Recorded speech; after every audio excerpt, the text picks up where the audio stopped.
Une fois qu'on a mis le talit, il faut passer au tefilin. On a donné la priorité au talit parce que c'est une mitzvah qui enveloppe. Et c'est Ta'am Sodam Makif, une makefet, c'est-à-dire qui enveloppe, qui entoure. Et les tefilin, il y a deux. Tefilin Sheliad, Tefilin Sharosh. Tefilin Sheliad en premier. Pourquoi? Parce qu'il dit Shabtam les Ot al Yadecha. La Torah a donné la priorité au tefilin de la main. Après, Vehayu les Totafot ben Einecha. En plus, il est dit Vehayu au pluriel. C'est-à-dire, quand tu auras les tefilin de la tête, il faut qu'il soit deux. Tefilin Sheliad et Tefilin Sharosh. Vehayu.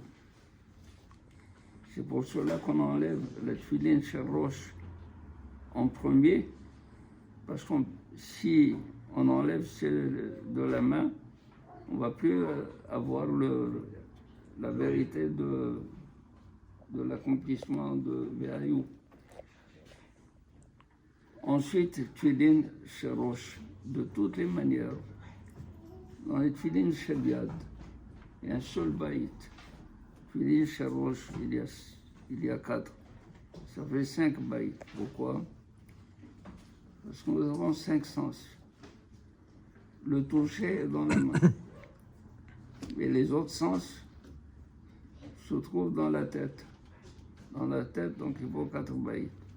Pour dire que l'on sert à Kadosh Baruch Hu, c'est-à-dire avec tous les sens, toute la sensibilité de l'homme. C'est-à-dire l'être sensible, c'est tout ce qu'il ressent. Badaï, les tefilin sont quelque chose de très important. Leur kedusha est une kedusha absolument inégalable. Certains vont voir des rabbins pour écrire un kaméa, un talisman pour porter comme shmira. Le meilleur des shmirot, c'est d'avoir les tefilin. Les tefilin, c'est un kaméa extraordinaire. C'est une shmira absolue. Il y a le maaseh de Elisha Baal Knafaim. Elisha Baal Knafaim raconte la Gemara. Lorsque les Romains ont interdit aux nés Israël de porter les tefilin, lui, il a continué à les porter. Toute la journée. Un jour, un des gardes romains l'a vu. Il a couru après lui, Elisha Baal Knafaim, il a couru jusqu'au moment où il l'a attrapé. Il a enlevé les tefilin, les a mis dans la main. Il lui dit, qu'est-ce que tu as dans la main? Il a dit, j'ai des ailes de colombe. Ouvre ta main, il ouvre la main, des ailes de colombe. Les Hakamim posent la question. Pourquoi il lui a dit des ailes de colombe? Parce que la colombe, la seule manière qu'elle a pour se défendre, pour se débattre, ce sont ses ailes. Et Knesset d'Israël, l'Assemblée d'Israël est comparée à une colombe. Et donc, Akadosh Baruch Hu, il dit, avec les mitzvot que j'ai données au Bnei Israël, ce sont les ailes de ma colombe, ce sont les ailes de l'Assemblée d'Israël, et c'est avec cela qu'elle se protège. Et Elisha Baal Knafaim, justement, il a montré cela à tout le peuple d'Israël. Et il y a d'autres maasim qui peuvent vous dire combien les tefilin sont importants. Vera'u kol amei haaretz, ki shem Hashem nikra alecha v'yare'u mimeka. Il dit, Vera'u, tous les peuples de la terre verront. Ki Shem Hashem, le nom de Akadosh Baruch Hu, Nikra Alecha. Shem Hashem Nikra. Shin, Yud de Hashem et Nikra Nun. Shin. Dans les Tfilin, il y a le Shin. Shin a 4 branches et le Shin a 3 branches. Pourquoi il y a 3? Pourquoi il y a 4? Je ne sais pas du tout si le Shin doit être en relief ou le Shin il doit être enfoncé. Alors s'il est enfoncé, il y a 4. Les intervalles dépassent, les piquets dépassent les intervalles. Ça va, donc les vagues dépassent. S'il est en relief, il y a 3 branches. Et Shem Hashem Nikra Alecha, le nom de Akadosh Baruch Hu est sur toi.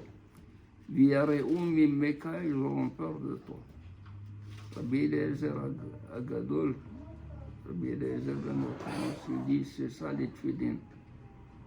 Tout peuple qui voit le peuple d'Israël mettre les Tfilin, il doit craindre. Il y a Maasé avec le Admour Azaken, il était en prison, et quand est-ce qu'il venait l'enquêter? C'est en pleine nuit. Un jour, il continuait à l'enquêter jusqu'au moment où il fallait mettre les Tfilin. Il leur a dit, à partir de maintenant, je ne réponds à aucune question. Je mets les Tfilin. Mais non, il n'a pas répondu, il a mis les Tfilin. Quand il a mis les Tfilin, ils ont été pris de tremblement. Tous les enquêteurs, ils ont écrit dans le protocole, comme quoi on ne sait pas ce qui nous est arrivé, on a tremblé. Alors, tous les Hassidim après, ils lui ont dit, Rabbi, nous aussi on met les Tfilin. Et quand un goy nous voit, il ne trompe pas. Alors il leur a dit une chose, il a dit, c'est bien. Les Hachamim disent, Makom Barosh Le'aniyah Shni Tfilin. Il y a un endroit dans la tête où on peut mettre 2 Tfilin. Makom Barosh. Elle dit, ça dépend. Si vous mettez les Tfilin dans la tête, en ce moment, le peuple, les autres peuples auront crainte de vous. Mais si on met les Tfilin sur la tête, et on ne sait pas ce qu'on met, si c'est des Tfilin ou autre chose, ils ne vont pas du tout te craindre. Qu'est-ce que ça veut dire Barosh? Makom Barosh. Il n'a pas dit dans la Gemara, Makom al Harosh, sur la tête. La Barosh, ça veut dire qu'il faut intégrer dans la tête, il faut entrer dans la tête, être imprégné de la Kedusha des Tfilin. Quand on est imprégné de la Kedusha des Tfilin, cette Kedusha fait fuir tout ce qui n'est pas Kadosh. Tout ce qui n'est pas Kadosh le fait fuir, tout ce qui n'est pas saint. Donc, ils auront peur de toi. Amen.